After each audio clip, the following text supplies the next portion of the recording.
Power of the Pen with Bradford, expanding the impact and influence of authors from around the world. If you want to change the world, pick up your pen and write, said Dr. Martin Luther King Jr. Books are uniquely portable magic. Power of the Pen spotlights authors from around the world. Listen as authors share messages that educate, motivate, inspire, and entertain. Join us each Sunday at 2 p.m. Eastern on e360tv.com. Hello and welcome to another edition of Power of the Pen. I am Bradford, and I am so excited because not only is it Women's History Month, but I have an amazing guest, Donna Rubin, and we are going to be aligning with this month's theme, Women's History theme, which is Women Who Tell Our Stories. Donna is a woman's voice advocate. She's a consultant, a speaker, and a speechwriter. And she has a passion for elevating women's voices. And she believes that women should speak their voices in order to ignite change in the public square. And we'll talk a little bit about what that means. She has created the Speaking While Female Speech Bank, which is the largest online archive of speeches of women from around the world. Believe it or not, over 1,800 speeches are found there. And I'm excited to have her here to talk about her new book, which is Speaking While Female, 75 Extraordinary Speeches by American Women. We will win, we will win in the end. We will win in the end. We can lose, we can lose. We can lose if we choose. We will win.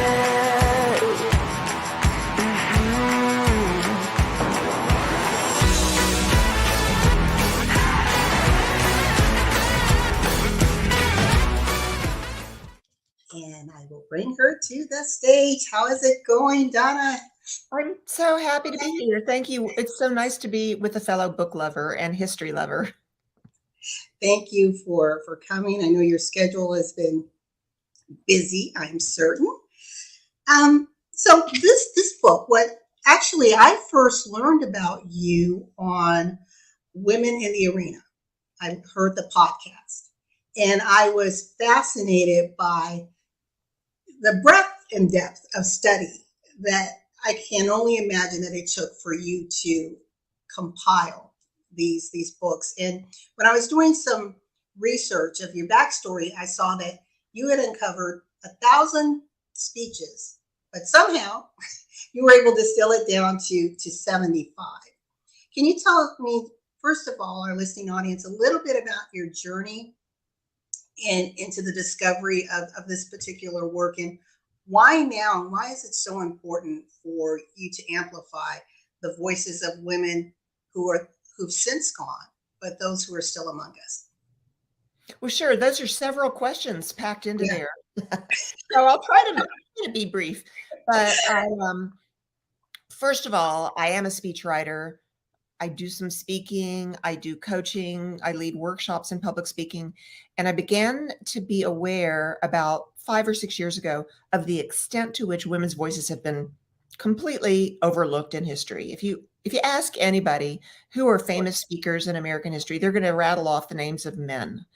They're going to talk about people like Patrick Henry and Abe Lincoln and Frederick Douglass and JFK and MLK and RFK and Ronald Reagan and Billy Graham, and scarcely any really appreciation that women have been speaking. If a woman's name does come to mind, it's almost always Michelle Obama, Hillary Clinton. Sometimes it's a Sojourner Truth, but I mean, people just don't appreciate that women have been speaking. So I became aware of this some years ago. Every year, I have the honor of being a judge for a speech writing contest. And I just got so fed up some years ago when I would see every speech would have a quote by Winston Churchill. And I thought, yes, he was a great orator, a great personage in history during World War II. I appreciate him, but every speech would quote him. And I'd like, Why are they looking to this British statesman as a source of authority? So that's where I started with the question, why not women speakers? Where are all the women speakers? Your collection, your anthology, goes from 1637 to 2021. That's a big swath of history. And what I want to know is, how did you find these speeches? Because I can only imagine, rewind, who was recording these speeches back then for women? Well, how I found them is through a lot of sleuthing, like detective work. First of all, I looked in the traditional sources. I looked at speech anthologies. I looked at collections. I looked at historical survey books, but they were limited. And then I just started researching. When I started out, just for example, I knew nothing about the deep tradition of indigenous women speakers in America. By the hundreds, indigenous women have spoken out, in their communities before the United States was as a country. And I also knew almost nothing about the many, many hundreds of itinerant preachers, Black women and white women in various denominations, evangelical women, free will Baptists, Quakers, congregations, women who traveled all over the country on the back roads and preached to mixed audiences, to Blacks, to whites, to indigenous people, to prisoners. I knew nothing about this vast history because we don't have a lot of record of it, because these women's words weren't captured. So I began to look in the historical record. I looked in newspapers. Old newspapers are a great source. And also old books, out of print books. You can get a lot of them on archive.com. And also you can go into Google Books. A lot of these sources have been digitized in the last decade or so. And so they're available. Also old journals, old conference records where stenographers showed up and took down what people said. In general, most of what women said we don't have recorded. We don't have a record of it. But here and there you can find them. And when I find speeches by women that shed some light on American situation or open up doors to understanding women's lived experience in a new way in America, I feel like I've landed a hole in one. I feel like that's golden, because a little insight, a little aperture can open up a whole expansive world of understanding. And it's very exciting. I totally agree. And as you said, even though we don't have a lot captured, these 75 really give you a glimpse into the lived experiences, what was going on from the advocacy and what the different women's rights, right? We don't realize from birth control how far back that went. Oh yeah. We can only talk about suffrage, right? But there were so many more points of advocacy. I think about, and I don't know if your book captures, oh my goodness, my mind just went to Helen Keller. Oh, of course. So Helen Keller with disability rights. Yes. In the speech that I included, she talks about disability rights. She talks about blindness. But Helen Keller was a fierce socialist, on the verge of being a communist, back in the 20s and the teens. And she also spoke out for workers' rights. She spoke out for women's rights. She spoke out for suffrage, the women's vote. So she really cut a swath through a lot of themes in American history that have resonated through the ages. Helen Keller gave hundreds of speeches all over the globe. And when you think about the fact that she never actually heard a human voice. Well, she was a little girl when she lost her hearing and her sight. So she had a hard time replicating the human voice and was always very self-conscious about it all her life. She knew that she was hard to understand, but she stood up and she spoke anyway. And that took incredible presence, incredible sense of self-possession and sense of mission, really. She was determined that people would hear her, and especially little children who were disabled, that they would see her as a role model. In your review of all of these women and their words, their spoken words, how do you feel by this anthology now getting into the hands of many women and young girls around the world? How do you hope that it will help to shift the narrative and empower us to realize that we stand on some mighty shoulders, right? Our voices aren't new. We're echoing what's been coming down from the ages. That's right. And I think in a very real sense, you're right. We build on ideas that have been expressed before, and it's very empowering. I'll tell you, there are a couple ways that I think it really matters. One is that it helps us to have an accessible past. Accessible meaning you can click online, you can open a book, and you can see it. You don't have to go searching for it. An accessible past, and it is inspirational and motivational. It just is. I always, think that if my book is on a bookshelf in a home or in a library and a little girl walks by and she doesn't even pull that book off the shelf, but she just walks by and sees the spine where it says speaking while female, that gives her a message that women's voices matter. So that's what they mean when they talk about representation matters. But there's a couple of other ways in which I think this collection also makes an impact. I think we tend to be very short-sighted and ahistorical, and we tend not to realize that in prior times, things weren't as good as they are now for women. Just think, even none of us would want to go back even 10 years before the Me Too movement. So when we look back and we see what these women faced, and we realize the progress that we've made as a society and a culture since then, and we realize that we've made progress because these women spoke out. It's because they used their voices and spoke out that we have the world that we live in today. That helps us to appreciate that the world that we occupy now doesn't have to be this way. When we see things we want to change, and we all know there's a lot of things to change, whether it's governance, our democracy, our environment, warfare, all the things that we want to change, we can do it. We can do it, and we can see that we can do it because these women did it.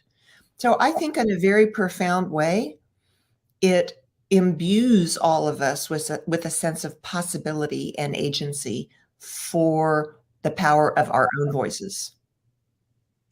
Yeah, I agree. I often hear women say, well, why should I say anything? It's not going to matter. It won't make a difference.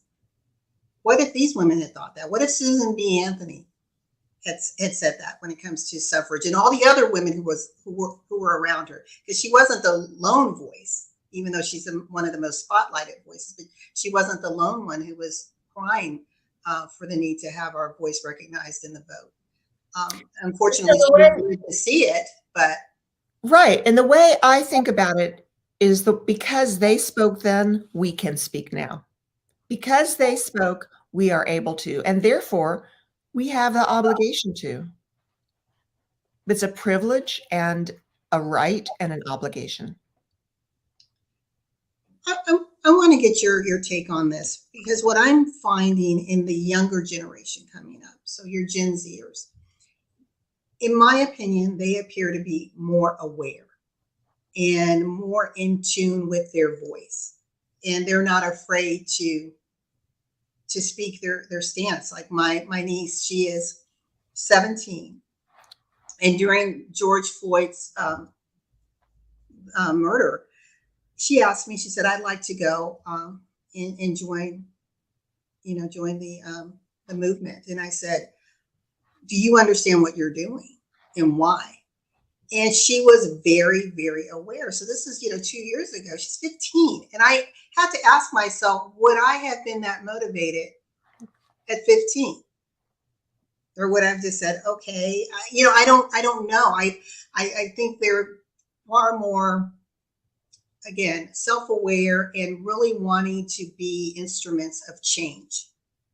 I hear that a lot among the young. I agree with you. I think there's a couple things going on. One is that we are more politicized. We live in a much more politicized environment now than when we were younger. That's one thing. But And for good or ill, there's pluses to it, and I can also see some negatives to it. But everything is hyper politicized now in a way that's divisive, and I think not good for our society. But it is clear to me, because of the work that I do as a coach and leading workshops and going into companies, it is clear that younger people are more vocal. They do have more confidence.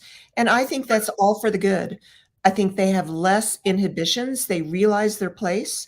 They have more moxie. They don't mind being controversial. And I think that's all for the good.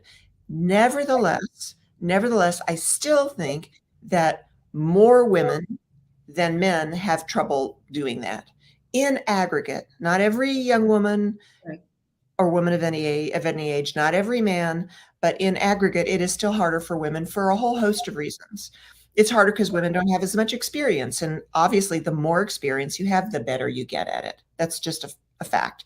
But it's also true that even today, even for younger women, they still bear a disproportionate share of caregiving. And it is not a level playing field in the workplace. So as long as that's the case, it's not as easy for women to step forward and use their voices. We still get criticized more than men for our clothes, our hair, our voices. Do we speak too high? Do we speak too low?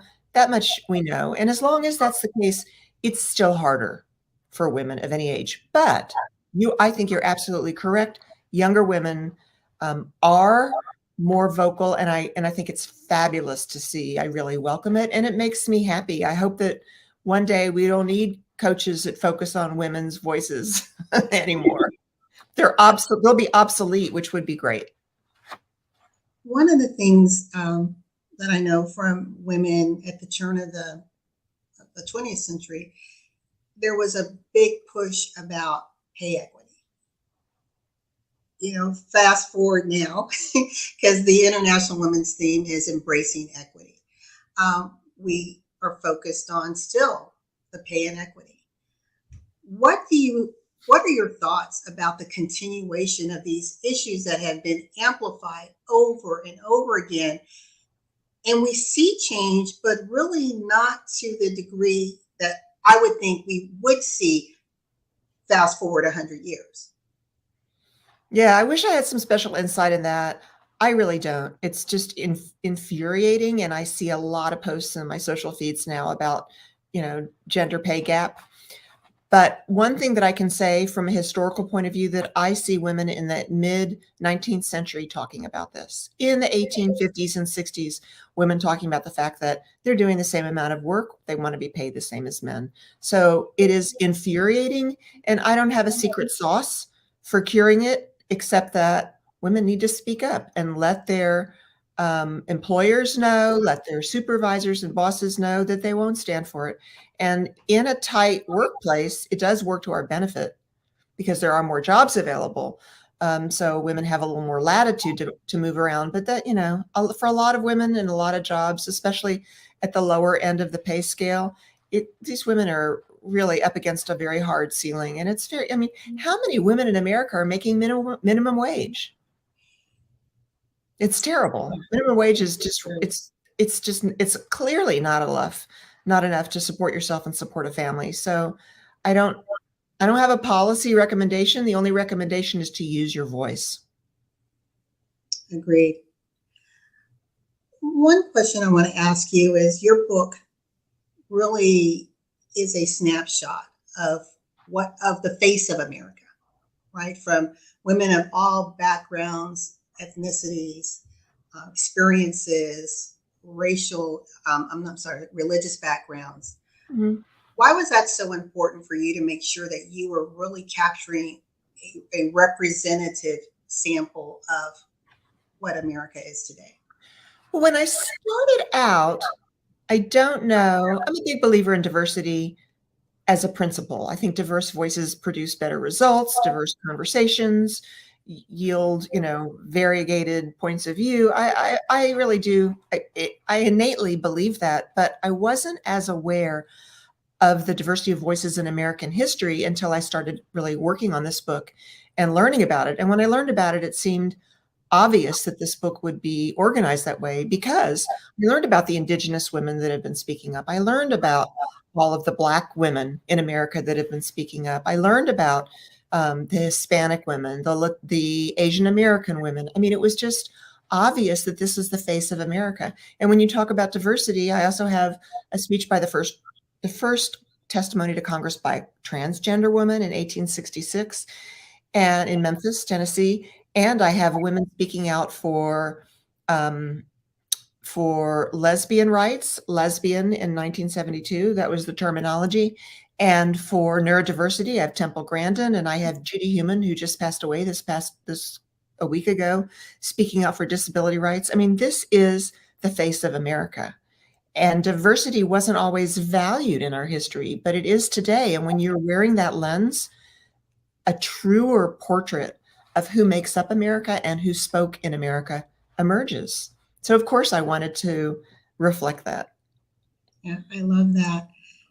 Of all, and you don't have to just pick just one, but I think I read something that the question that was asked to you, if you could take a walk through history, who would you like to walk with? And you named three, and I'm going to pick one. We're going to go rewind time a little bit. And you mentioned Sojourner Truth. And for those of you who do not know, she was an author, she's an abolitionist, she was a runaway slave. So much more richness about her, but why her? Sojourner Truth was undeniably a brilliant woman, and she couldn't read or write. And you can find online what her handwriting looked like when she wrote her name. She couldn't read or write, but she was so powerful as an advocate, as a speaker for human rights, for women's rights, for the rights of enslaved people, for the whole human condition. And she traveled around the United States, often by herself, like those itinerant preachers that I told you about, going door to door, sleeping rough. I mean, sleeping in barns or sleeping. She would just knock on doors because she felt called. She had a calling. In fact, her name wasn't Sojourner at birth. It was Isabella Baumfree, but she took the name Sojourner when she became an evangelical, because she felt like she was sojourning the word of God. And she also, as a public speaker, she supported herself and supported her sojourn and travels and speaking by public speaking fees, by selling. She would sell a carte de visite, a little postcard with her image, and she would sell her autobiography. So there she is, a jobbing speaker. I mean, I hang out with a lot of speakers today, and they all talk about selling merchandise from the back of the room. Sojourner Truth was doing it. So on so many different levels, she is an American inspiration. She really was. And I'll tell you something else really interesting about her speech that she's most famous for, Ain't I a Woman, which she delivered at a women's rights conference in Akron, Ohio in 1851. The version that we have come to know throughout American history, it's been reprinted hundreds of times. It's been recited probably in hundreds of school recitals. Children have memorized it, is not the accurate version. That version was made to sound like a Black woman of the South, in the vernacular, in the language of the cadences of the South. But Sojourner Truth was from Ulster County, New York, upstate New York. She would have spoken originally a form of Dutch, Low Dutch, and also English. So she certainly never said those words. So in the book, I have two versions of the speech side by side, one and then the other. So students can see both of them and see them side by side and come to appreciate not to take anything for granted, that we should always be questioning. And it took a scholar about, about 30 years ago to really take a hard look at these documents and say, something's not right with this, and point out to the world that there was a big misconception about Sojourner Truth's voice as we had come to know it. Yeah, and that's the first time I heard that, because I can hear, that speech being said over and over again, and I do hear that Southern dialect. Ain't I a woman? Right. You said ain't I a woman. But the person who like printed that version and promulgated it knew what she was doing in a way, because she used that phrase over and over. Ain't I a woman? Ain't I a woman? I think it appears 3 times in the speech. And that's a very powerful, trick or tool that speech writers and speakers use when they repeat a phrase over and over. And it was very powerful. It stuck. Yes. It stuck. It was wrong, but it stuck. So I have a question, and in this, you can give some tips to individuals who are out there who are emerging speakers. And obviously, your background as a speechwriter, you were able to comb through and glean which were the most powerful and impactful speeches. So if you were to talk to someone today, me included, what would you say that our message needs to convey to be considered a great and impactful speech? Well, first of all, it needs to be a message that you believe in. It has to be something that you feel like the fire in your belly about, because when you feel that way, you're going to give a far more powerful speech. You can't take someone else's point of view. You can't adopt a line of argument. It has to come from you. That may be obvious.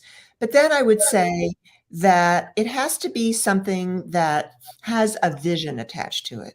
It's really important for audiences to be able to look ahead and see the possible world, not just the problems of the world that we're in, but the possibilities of the world to come. If you do that in your speech, you identify, the issues today that you're on fire about, and you tell your audience where they could be and give them some mechanism or some means to be there. That's the ingredients for a powerful speech. And that's true whether you're a politician and you're on the political stump and you want to be in office. It's true whether you are testifying before Congress and you want legislation to be adopted. It's true whether you're at a business conference and you're speaking out for some business strategy or plan. It's also true, by the way, if you're at a funeral and you're giving a eulogy. Just think about it. What do you want at a eulogy? You want your audience, the mourners who've come there, to think about this person who's passed away in a more hopeful way, hopefully in a comforting way. You have a message attached to that. You want to send them off feeling comforted or energized or in the right mood to memorialize this person and to carry their ideals forward. There's always a future implied in a powerful speech. Thank you. Thank you for that tip. With this book, what is your hope? Because this is a huge legacy that you've built, and I know you have a community around it as well. Yes. So Not that I'm proud of it. You should be very, very proud. What do you hope will happen? I really hope, I have a lot of hopes, but one of the big ones is I would really like this book to be in libraries across America. I want women and girls, everyone really, but especially women and girls, to have it accessible, to be able to use it in their classroom assignments, to be able to flip through it and see the true history of women's speech. I want teachers in high schools and in universities and college settings to have this book, to be able to use it alongside their standard texts that completely overlook the voices of women. And I want it to be in households where there are little girls, where there are daughters and granddaughters and nieces present. So it really is a book for across the board. It's for the home environment, the school environment, and the educational environment. I really think that it does something that no other anthology has done. There have been a few other women's speech anthologies, and I always call them out and celebrate them. They're all welcome. We could use more of them. But this is the only one that really makes this chronological argument from 1637 until, well, the most recent speech in the book is 2021 to the present, essentially, that women's voices have been critical to the founding of the nation that we live in, and that going forward, women's voices will be critical to the world that we want to occupy. I love that. So tell us, from your very first author or speech in the book to the last, who are these two women? Who are the bookends in the book? Oh, the first speech is by Anne Hutchinson, and she was a an immigrant from Britain, and she came here with the Puritans. She came by boat across the Atlantic, and she lived in the Puritan colony on the Shawmut Peninsula, which is what we think of as Boston now. And the Puritan colony was essentially a theocracy male, run by men who were religious leaders. And she was very spiritually minded, and she would go to the sermons on Sundays and go back to her house and explicate the sermons, talk about the sermons. She started delivering sermons herself or interpretations of the scripture in her home, in her living room, in her home. And there would be women there, and then there would be men there. And so she was speaking to a mixed audience. And then the leaders of the community just thought that was a step too far. And they put her on trial, and they convicted her of heresy, and they kicked her out. They banished her and her family from the colony. She had to go from Boston down to Rhode Island and essentially here to New York. But I mean, essentially, Anne Hutchinson's crime was using her voice. And in the trial, the excerpt that I have in the book is an excerpt from her trial. We have it from the trial records, in which she said she was called by God to speak. So the crime was using her voice. Mm-hmm. So that's the beginning. Of course, that was even pre-colonial period in the Puritan era. And then the most recent one I have, 2021, is by a woman named Bina Venkataraman, and she is an Indian American. She was born here, but her parents came to this country from the subcontinent, from India. And she's just become an op-ed writer for the Washington Post. She was at the Boston Globe, and she gives a commencement address at UCSC, Southern California. And she talks about her experiences, how she found her voice as a journalist at the Boston Globe. But one of the reasons I included that speech, I'll tell you, it is a great speech. She talks about how she came up against Teddy Kennedy as a reporter, and how she found the courage to stick to her guns and stand up for her reporting. But the real reason I included that speech is that at the end, she said something that really moved me. She was giving advice to the graduates at UCSC, and she said, don't worship your heroes to the extent that you put them on a pedestal. Essentially, she said, everybody has clay feet. And she said, even a great, brilliant scientist could have been a eugenicist. And it's so true about women who changed American history with their voices, whether it's Margaret Sanger, who was a eugenicist, but you cannot tell the history of women's speech in America without Margaret Sanger and without giving her credit for the extraordinary doors that she opened for American women by campaigning for birth control. You can't separate the individual and take one part and not take the other. It was all of a whole, and you have to see people in a complex way. It's also true of Susan B. Anthony and Elizabeth Cady Stanton and a number of other women in the collection who primarily advocated for white women's rights in the suffrage campaign and didn't include women of color. But it doesn't mean that we have to leave them out of the history books entirely.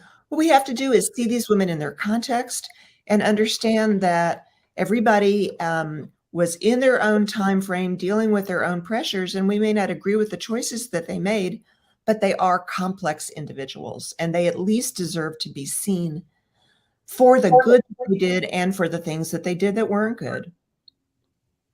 Yeah, I love that. And it's one of the reasons why I had this platform, because Power of the Pen is designed to spotlight women authors, but also any works that are designed to help elevate women in all of our beauty, all of our genius. And I really appreciate you coming on today just to share about this amazing book. I want to put it here, Speaking While Female, 75 Extraordinary Speeches by American Women. And before we sign off, Donna, what lasting words would you like to leave for the listening audience? Oh, well, to everybody who has a young woman in their life, please encourage them, buy the book or go to the speech bank at speakingwhilefemale.co and make sure the young woman in your life knows that her voice matters and that she can speak out. whether she's doing a speech contest in elementary school, or whether she's in the college level and is on the speech team or the debate team, or whether, like your niece, she knows that she can go to a protest march and use her voice. It's so important for their futures and for the future, really, I believe, for the future of our nation. Thank you. And we want to, again, thank you so much, Donna Rubin, for coming and sharing your perspective, your collection, the same beautiful anthology. I want to make sure I get a copy so that I can read and just be informed about all the amazing voices that are out there that have been hidden. I don't want to say silenced, because they were never silent, but have been hidden from our awareness, our ears. And I want to just remind everyone about women's history, and I want to do this cutaway before we close.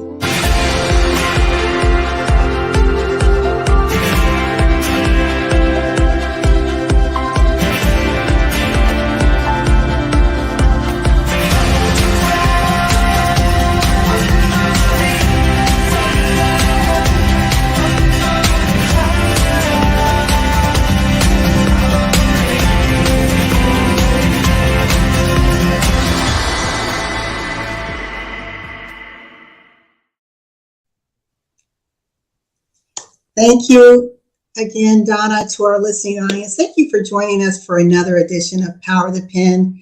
Remember that in life and in business, when your vision intersects with opportunity, success is inevitable. But success doesn't come without being willing to stand in your authenticity, in your truth, and lifting your voice. It's all about the power of the pen. Until next time, goodbye, everyone. Thank you.